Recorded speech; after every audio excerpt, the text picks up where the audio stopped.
Sapir, and this is Lab11 Detectors. I'm Itay, and in part A we check the sensitivity of detectors and check the signal to noise ratio.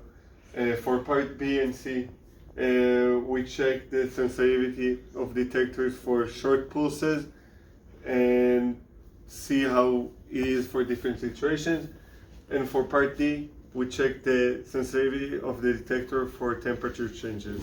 So here we have a photomultiplier tube, we have a photodiode, and we have a green LED which is very dimly lit, and we're going to cover this. On the top is the photodiode and the signal on the bottom is the photomultiplier tube.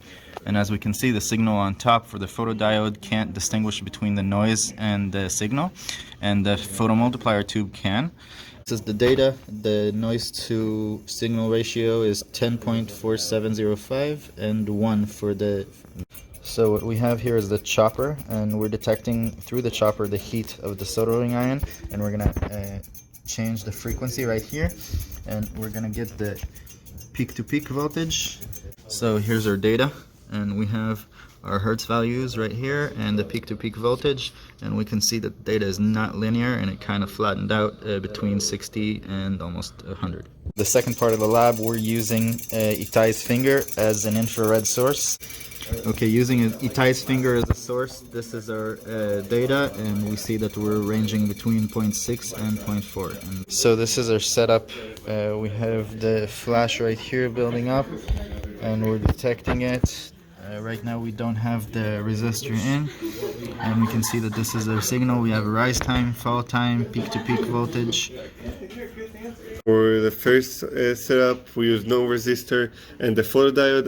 As we can see, the rise time is pretty high. For the second one we use the photodiode again with the 50 ohm resistor. We can see that the rise time is a little smaller. And for the third one we use the amplifier and the 50 ohm resistor with the photodiode. That's the data we got.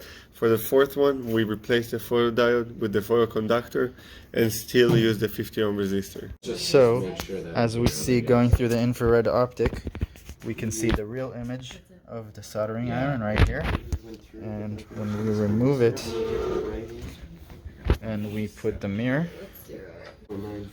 here we go, and we have a virtual image of the soldering iron through the mirror. Measuring the curvature, and then we're gonna do this on the other flip side of the optic also.